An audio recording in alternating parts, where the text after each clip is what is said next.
Hoy tenemos en el programa Entre Aliadas a una invitada muy especial, la licenciada Diana Vegas Castro. Ella es socióloga con especialización en gerencia social y coaching organizacional.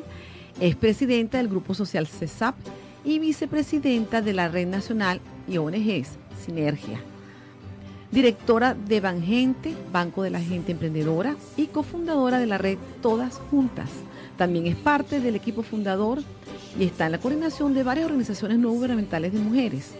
La licenciada Diana Vegas es especialista en diseño y ejecución de proyectos sociocomunitarios en más de 25 años de experiencia, con 25 años de experiencia. Bienvenida, Diana, al programa Entre Aliadas. Qué bueno tenerte por acá.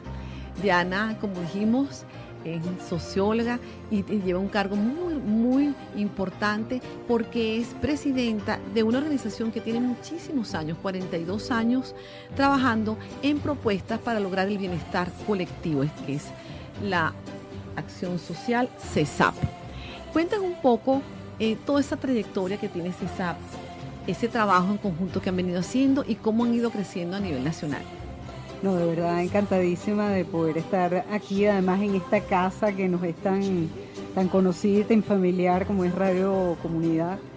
Y bueno, y con ustedes que además Aliadas en Cadena ha sido un aliado también del Grupo Social CESAP desde hace muchos años ya. Sí, como no, nosotros nos formamos en Banauji con todo lo que es el tema de emprendimiento y realmente llevamos adelante ese programa que se llama Emprendedoras en Cadenas en la organización y tenemos ya como 900 mujeres ya formadas con tremendos proyectos de emprendimiento y realmente yo creo que fue tan generoso de parte de ustedes formarnos y ser parte también de CESAP, que es un orgullo, pues. Yo creo que es una gran familia que la que ustedes han ido creando a través de los años. Bueno, pues fíjate que las siglas, tú sabes que esas siglas a veces no dicen mucho, pero es importante recordarlas. Las siglas de CESAP es Centro al Servicio de la Acción Popular.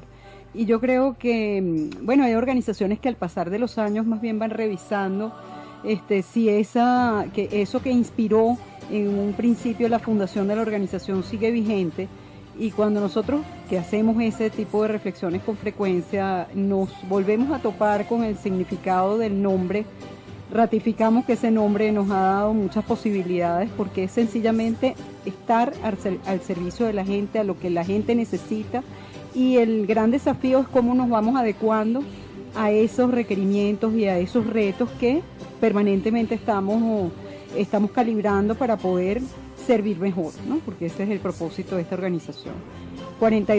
Hace 42 años, pues la labor fundamental de CESAP era persuadir a la gente que era importante organizarse y que la organización era el mecanismo para justamente solventar los problemas que tenía la comunidad, juntarse para aprender juntos, para ejercer la ciudadanía, ejercer los derechos, etcétera.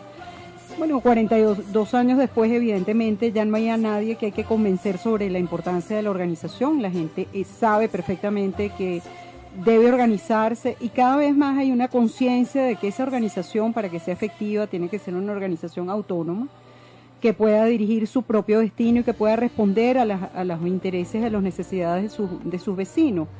Y creo que es importante decir eso porque, bueno, hemos vivido efectivamente, y no hay que negarlo, todo un proceso complejo de polarización política que ha jugado un papel muy importante en el mundo de la sociedad civil comunitaria, para decirlo de algún modo.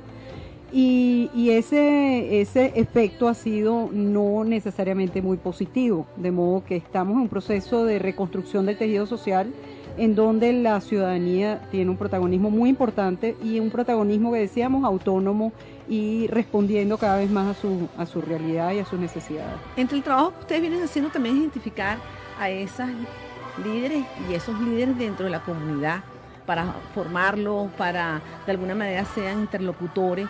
¿Cómo ha sido esa experiencia en estos últimos años? Bueno, fíjate que quizás ahí, a diferencia de otras organizaciones que están buscando como los liderazgos naturales, a veces resulta que esos liderazgos naturales a lo mejor están como amañados. Entonces, más bien lo que nosotros estamos siempre es en la búsqueda de que la gente descubra sus propios talentos.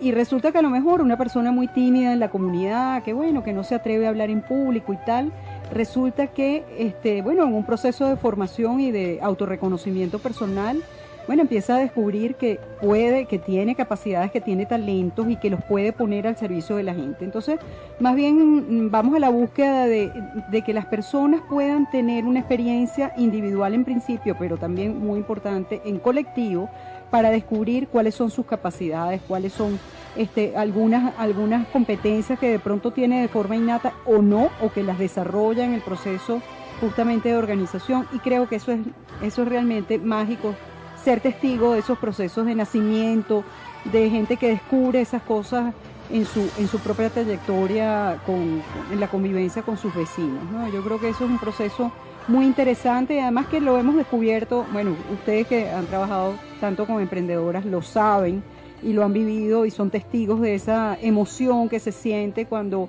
la gente decía, oye, yo no había pensado jamás que yo iba a ser capaz de hacer tantas cosas y resulta que soy capaz de hacerlo, y aun cuando te lo agradecen y tú lo escuchas con mucho agradecimiento también, en la práctica tu satisfacción es que la persona lo logre. Finalmente tú no le estás pidiendo un voto a cambio, no le estás pidiendo que te monte una estatua, no le pides nada a cambio. Tú te sientes bien servido cuando la gente avanza, cree en sí misma, da todo su potencial, descubre nuevas posibilidades y aprende cosas nuevas. Yo creo que sentir que estamos aportando en eso ya nos da por satisfecho. Bueno, es lo que hoy en día se llama cuando se empodera, cuando toma sus decisiones, toma su propio camino, su independencia, su autonomía personal. Bueno, tú sabes que esa palabra también es muy polémica, porque entonces pareciera que es un poder que empodera, que le da poder a otro. Y entonces, bueno, hay debates porque sí, evidentemente esa no es la acepción. No, es una fuerza interna de la persona, que el indicador te dice que se empodera, pero realmente el esfuerzo es interno de la persona. Que se desatan pues todas esas potencialidades, eso de verdad que es una cosa maravillosa. En ese sentido, bueno, CESAP a lo largo de los años ha desarrollado muchas iniciativas, siempre precisamente tratando de captar cuáles son las necesidades que tiene la gente y podernos adecuar y diseñar esos programas. Hemos trabajado en zonas urbanas y zonas rurales, todo el desarrollo que ha tenido Acción Campesina, apoyando justamente a las mujeres campesinas, por cierto, pero también digamos, el liderazgo que hay en el mundo rural, que a veces es muy olvidado. Acción Campesina, que es una de las asociadas del Grupo Social CESAP, ha hecho grandes cosas, ha diseñado tecnologías alternativas de manera de por ejemplo, lograr que las mujeres que producen casabe aquí en el oriente del país tengan un método más sano para no contaminar sus pulmones. Entonces son cosas sencillas, pero que son muy significativas en la cotidianidad de, por ejemplo, estas productoras de casabe que han sido atendidas por Acción Campesina.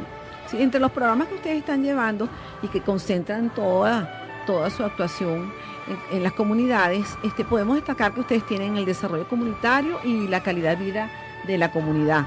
Igualmente, incidencia pública y ciudadana. Explícanos un poquito cómo es ese desarrollo comunitario. Bueno, fíjate que yo creo que a raíz de todo lo que ha sido efectivamente los últimos años, en donde ha habido muchas iniciativas que se han fomentado a nivel de las comunidades, como decíamos antes, ya nadie duda que la organización es un vehículo fundamental. Digamos, nuestra contribución en ese fortalecimiento comunitario es precisamente darle a los líderes, y en ese sentido eran no esos líderes a lo mejor tradicionales, sino a la gente que asume el liderazgo en su comunidad, darle herramientas para poder, digamos, convocar a sus vecinos, porque digamos siempre el drama que todo el mundo te refiere es que no, es que esta comunidad es muy apática. Entonces, bueno, resulta que descubrimos que no es un problema que la gente sea apática porque nació con esa condición, sino porque de pronto pues hay unos personajes, unos sujetos dentro de la comunidad que empiezan a activar a esa comunidad, a motivarla, y esa apatía se diluye justamente porque esa comunidad ya tiene herramientas de cómo motivar la participación de la gente, cómo hacer unos planes realistas para que esos problemas que tienen en la comunidad puedan ser resueltos. Sí, reunirse a una hora prudente, un día que todas las mujeres de la comunidad se puedan acercar, o sea, son estrategias para movilizar también. Así es. Entonces, bueno, en el caso de las mujeres es muy claro decir, bueno, son probablemente las personas que están más permanentes en la comunidad, entonces son unas aliadas muy importantes, aliadas otra vez, pero son unas actoras sociales muy importantes de comprometer en los procesos comunitarios. Bueno, porque eso además de todo se da de manera natural, pero hacerlo intencionadamente trae muchas bondades adicionales, bueno, porque las mamás son las que son socializadoras fundamentalmente en la casa y son las que padecen en la piel todo lo que tiene que ver con la falta de alimentos, la falta de servicios, etcétera. Entonces es muy importante persuadir, motivar para que las mujeres participen y tomar en cuenta todos estos elementos que, por ejemplo, tú apuntas, que es ponernos a saber cuáles son las dinámicas de las mujeres que efectivamente puedan hacer viable su participación activa. Pero, por ejemplo, también preguntabas del tema de incidencia pública. Es muy importante también que las iniciativas comunitarias tengan esa vocación de comunicar en los ámbitos públicos de toma de decisiones qué es lo que están haciendo, cuáles son sus exigencias, citar y convocar y interrelacionarse con sus autoridades para que sus autoridades puedan cumplir efectivamente con lo que está previsto en las leyes, que es servir a los ciudadanos y además de todo responder a las necesidades que esos ciudadanos determinen. En este caso nosotros hemos diseñado un proyecto que se está ejecutando en 9 municipios del país. Hemos elegido 9 municipios de oposición y 9 municipios oficialistas, de manera de probar una metodología que busca que la ciudadanía organizada haga la agenda de los asuntos públicos que le conciernen y nosotros promovemos una mesas de diálogo con las autoridades para ir solventando los problemas y la comunidad y van monitoreando cómo es el cumplimiento de los funcionarios en esa agenda que han definido juntos. De manera que, hemos logrado, lo llamamos un observatorio de políticas públicas municipales y hemos logrado cosas muy importantes. Vamos a empezar en nuevos municipios este año, a finales de este año ya empezamos con 5 o 6 nuevos municipios, de manera de ir creando una bola de nieve en la cual ese sea el modo en el cual la ciudadanía tiene la posibilidad de exigirle a sus autoridades el cumplimiento de sus funciones, no tomando la autopista, no haciendo una protesta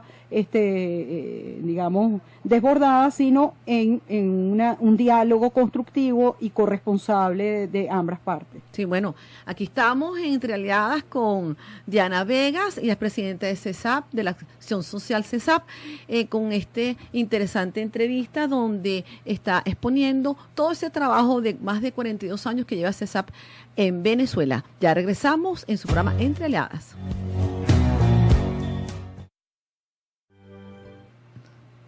Y bueno, aquí estamos de vuelta en el programa Entre Aliadas con nuestra invitada de hoy, Diana Vegas, presidenta de CESAP Banauje.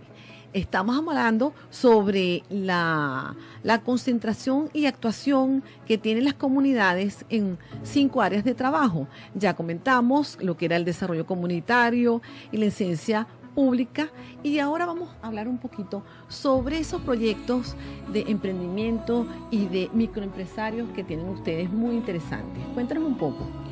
Sí, bueno, nosotros hemos pasado la curva de aprendizaje con todo este tema de el mundo, las actividades vinculadas a la microempresa y al emprendimiento, porque en los inicios nuestra vocación inicial era fundar organizaciones más colectivas de actividades económicas.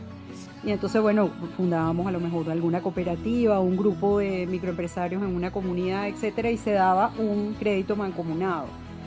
Las experiencias eran complicadas porque, una cosa es a lo mejor una idea, un sueño. Después, cuando hay compromisos de dinero, no siempre es tan fácil de llevar. Además, todo lo que significa de transparencia, de ponerse de acuerdo, etcétera. Y todo el papeleo que tiene que presentar el pequeño empresario. Sí, entonces esas primeras experiencias de verdad no fueron tan gratificantes, porque no era fácil, hacer funcionar tantos elementos simultáneos. Por un lado, la organización, la puesta en común, la identificación del negocio, quién iba a hacer cada cosa, etcétera. Eso era complicado. Poco a poco fuimos evolucionando y recibimos el apoyo del Banco Interamericano de Desarrollo. Hoy día se cuenta eso y realmente no se cree, pero bueno, eran unos proyectos que en ese momento manejaba el Banco Interamericano de Desarrollo, que se llamaba proyectos Racimo. Eran pequeños proyectos. En este caso nos permitió también empujar el proceso de descentralización en el Grupo Social CESAP, porque antes éramos una organización que estaba en Caracas y tenía oficinas en el interior, y poco a poco, pues entonces, con todo ese otro esfuerzo, empezamos a crear organizaciones, digamos, de primer piso y fundar lo que nosotros hoy día conocemos como el Grupo Social CESAP. En ese contexto, el Banco Interamericano de Desarrollo aprueba 7 pequeños proyectos para justamente dar un capital semilla y crear unas carteras de crédito que pudieran atender a los microempresarios, a las familias que están emprendiendo iniciativas de sobrevivencia o de un poco más que eso.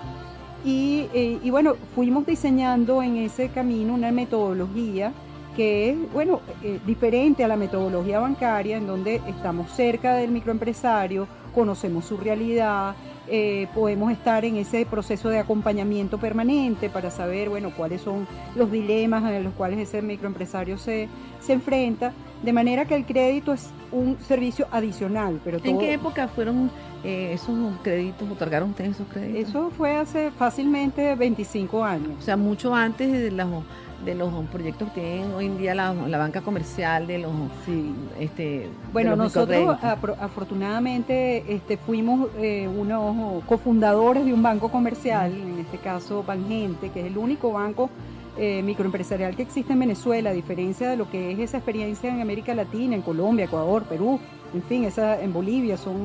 Hay muchas iniciativas de ese tipo. En Venezuela solamente hay uno, y CESAP es socio minoritario de ese banco, pero es un banco, en donde el Banco del Caribe dio toda la tecnología bancaria y nosotros dimos la metodología, esta metodología que estamos hablando de cara a cara, la cercanía con el microempresario, la asistencia técnica permanente, el acompañamiento de esa iniciativa.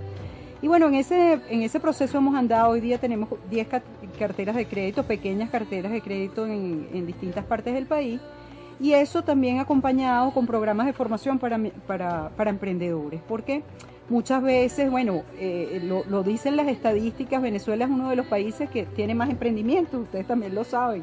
Somos esa frase nuestra tan propia, mata tigres, somos una maravilla matando tigres. Nuestro problema es que no duran esas iniciativas. Sí. Somos muy emprendedores, muy audaces para arrancar un negocio, pero muchas veces esos negocios no perduran en el tiempo, porque al primer obstáculo probablemente nos derrotamos, porque queremos ver una inmediatez en los resultados que normalmente los negocios no dan. Un rendimiento inmediato. Ese rendimiento inmediato. Se lee que de un 100% de emprendimiento que nacen en Venezuela, nada más queda un 10%, o sea que quedan 10 emprendimientos activos. La tasa de mortalidad es realmente altísima. terrible. Entonces, claro, ahí hay todo un espacio para muchas organizaciones de poder darle herramientas a los emprendedores para poder seguir descubriendo, primero, cuál es el modelo de negocio en el cual voy a invertir todo este esfuerzo, que no solamente es dinero, también es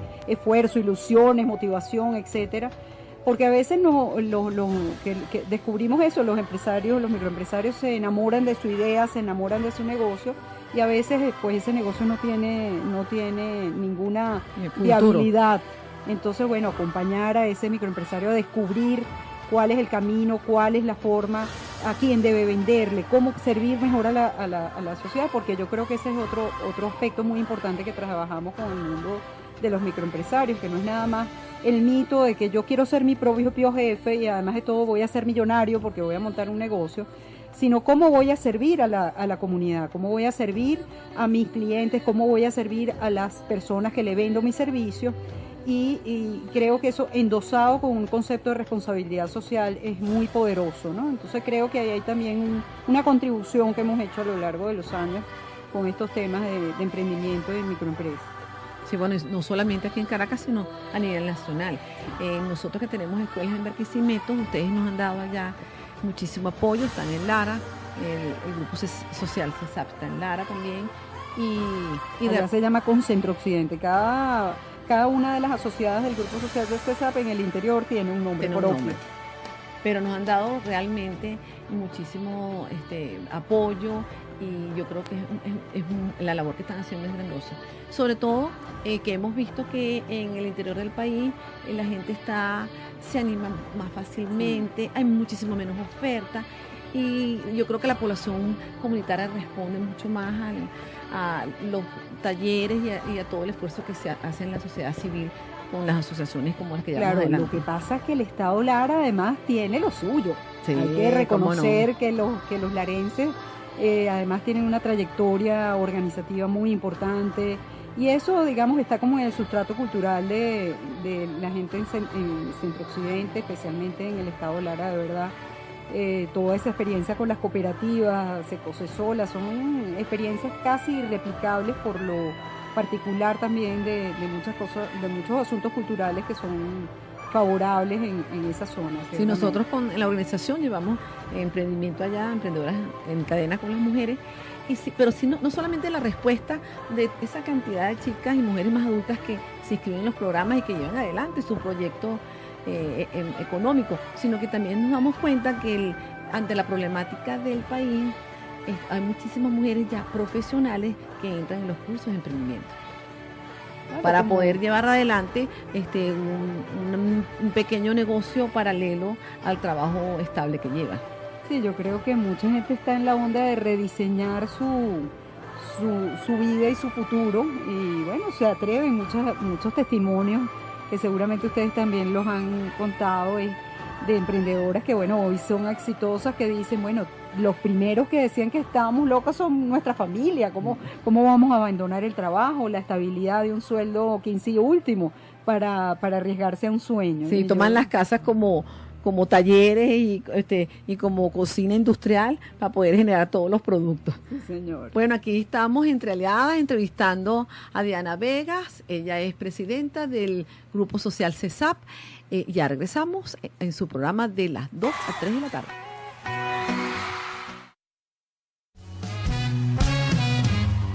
Bienvenidos, aquí estamos en radiocomunidad.com en su programa Entre Aliadas. Nuestra invitada de hoy, la licenciada Diana Vegas, presidenta del Grupo Social CESAP. Venimos conversando sobre las áreas de acción que viene desarrollando CESAP en estos 42 años de actividad. Se dice muy rápido, pero es toda una vida. Que tienen su actividad a nivel nacional, no solamente aquí en Caracas, y han venido desarrollando todo lo que es la calidad de vida en la comunidad, la incidencia pública, el desarrollo del microempresario e igualmente formación de toda esa comunidad para tener acceso al empleo y al emprendimiento. Igualmente tienen unos programas muy interesantes que tienen un foro este año, ahora aquí en octubre, sobre la reducción del riesgo de desastre. Igualmente una sección que tienen poco tiempo que han inaugurado sobre el acompañamiento psicoemocional en el dolor, dado las realidades que tenemos nosotros ahorita como país y dada la gran violencia que tenemos, la cantidad de víctimas que existen por violencia. Es un programa realmente que ha tenido mucha acogida dentro de la comunidad. Cuéntanos un poco de estos dos últimos programas que vienen realizando. Sí, con relación al tema de gestión de riesgo, desde el año 99, cuando fueron las lluvias terribles, el territorio más afectado fue Vargas, pero también en el estado Miranda, etcétera. Empezamos a darnos cuenta que organizaciones como nosotros y muchas otras organizaciones pues no nos habíamos planteado nunca qué hacer en caso de desastre, cómo nos podíamos dotar de herramientas, conocimientos, etcétera, para poder prevenir que los desastres naturales, que mal llamados naturales, porque no es que la naturaleza conspira en contra de la gente, sino que el propio nosotros como habitantes de este territorio pues alteramos esa naturaleza y muchas veces reacciona, ¿no? Entonces, bueno, ha sido un proceso largo de descubrir que hay un mundo de asuntos con el tema de la gestión de riesgo de desastres, en donde es muy importante el tema de la prevención, que la gente en la comunidad conozca y pueda elaborar su mapa de riesgo, pueda saber qué zonas en la comunidad son zonas peligrosas, para justamente ver que las personas que allí estén asentadas, qué cosas deben tomar en cuenta, cómo organizar a lo mejor algunas brigadas para, en caso de algún evento, pues tener, por lo menos haberlo pensado previamente.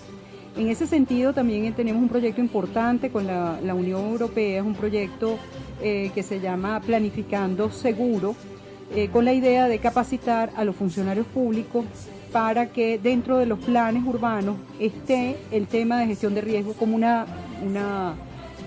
elemento transversal. Y bueno, eso ha sido también un proceso muy interesante de contacto con alcaldías. En tanto, bueno, primero descubrir que de verdad las alcaldías en estos tiempos están en el suelo. Lamentablemente conseguimos gente muy capaz, gente con muchas ganas de hacer cosas, pero con realmente limitaciones, porque ahora las alcaldías son un cascarón, una nómina, y sus posibilidades de hacer cosas son difíciles, pero por ejemplo en estos temas resulta que se consiguen ellos mismos que distintas direcciones de las alcaldías hacen cosas con relación a la gestión de riesgo y ellos mismos no lo saben. Entonces, haber podido hacer esos procesos de formación ha sido muy importante. O sea, ustedes han generado un tejido de comunicación. Sí, y las alcaldías se apoyan entre sí. Entonces ha sido de verdad muy interesante para descubrir además que hay una cantidad de talentos que están también a lo mejor a disposición, pero no se conocían entre sí. Con ese otro programa que se llama Acompañando en el Dolor, llegamos porque visitamos a la gente de las comunidades y cada vez más el tema de la cantidad de víctimas familiares que tienen que han muerto o han sido heridos sus familiares por toda la cuestión de la violencia, pero también empezamos a descubrir que hay muchos duelos en los cuales el ciudadano común debe enfrentarse y tenemos pocas herramientas para manejar el tema emocional. Y como justamente hemos hecho una alianza fantástica con Psicólogos Sin Fronteras para diseñar y hemos diseñado juntos este programa que se llama Acompañando en el Dolor, que es dirigido no a psicólogos, más bien a líderes comunitarios, jueces de paz, maestras, enfermeras, en fin, personas que lidian con personas que sufren, de manera de poder tener las herramientas adecuadas para contener a ese que sufre, acompañarlo, expresarle nuestra solidaridad. Realmente ha sido impactante la respuesta que ha habido respecto a este programa. Ahora acabamos de lanzar uno que se llama Acompañando en la Esperanza, y lo estamos haciendo con 16 vicarías de Caracas, que están en las zonas más apartadas de los barrios. Las vicarías pertenecen a la arquidiócesis de Caracas, son básicamente órdenes religiosas de mujeres, puras monjas, que están en zonas muy complicadas, y hemos estado con un proceso en donde ellas van a empezar a dar algún tipo de ayuda económica a la gente que más está sufriendo, pero además vamos a promover con ellas conversatorios familiares para abordar los temas, que tienen que ver, por supuesto, con la alimentación, pero también con la convivencia, con la organización comunitaria, digamos, con varios temas que son muy importantes, que la gente empiece de nuevo a construir tejido social sobre la base de encarar, conversar, dialogar los problemas que nos afectan a todos. Sí, bueno, el problema de la agresión y de la inseguridad, realmente somos uno de los países con más violencia en toda América Latina. Igualmente tenemos un porcentaje inmenso de jóvenes entre 16 a 26 años que mueren. Nacemos hombres y mujeres en la misma cantidad, pero cuando llegan a esa edad se ven muchísimas más mujeres. Y entre las víctimas también entonces están las madres de esos muchachos, las parejas, los hijos, las hijas, y realmente ese es el trabajo que ustedes están haciendo, acompañando a todas esas víctimas ante la violencia. Y también es muy duro enfrentarse al tema de la impunidad y de la negación que tiene la gente a denunciar. Entonces, esa impunidad no hace sino crecer y crecer, porque entonces el que debería denunciar no denuncia, y el que debería recibir y tramitar esa denuncia y hacer que se cumpla la justicia, pues tampoco lo hace. Entonces, ciertamente es abrumador el tema de la violencia en estos tiempos que nos enfrenta, pero tenemos que hacer cosas y tenemos que llevar a la gente de las comunidades respuestas y posibilidades para que, bueno, la gente no muera de tristeza y de frustración de pensar que no hay más nada por hacer. Sí, bueno, ante este esfuerzo que hacen ustedes, invita un poco al público que nos está oyendo, nos está viendo acá, ese foro que tienen ustedes para la formación y reducción de riesgo de desastre que se realiza ahora en octubre. Sí, todos los octubres se celebra ese Día Internacional de la Gestión de Riesgo de Desastre, y nosotros hemos hecho ya una tradición desde hace 7 años, todos los años hacemos nuestro foro, al cual acuden pues tanto funcionarios públicos de distintas entidades como universidades, organizaciones no gubernamentales, organizaciones de rescate, etcétera, y se convierte en un punto de encuentro obligado para toda la gente que trabaja estos temas. Es la última semana de octubre y ya le estaremos pasando la información debidamente. ¿En dónde va a ser la sede acá en San Bernardino? Sí, en San José del Ávila. San José del Ávila. San José del Ávila, San Isidro, la sede del Grupo Social CESAP. Nos pueden seguir por Twitter, CESAP Piso AC, en Facebook Grupo Social CESAP, y la página web está en plena renovación, así que ya estará al alcance de todos prontamente. Sí. Bueno, muchísimas gracias a Diana Vegas, ella es presidente del Grupo Social CESAP. Muchas gracias por acompañarnos en los temas relacionados con todo lo que es en comunidad y desarrollo social.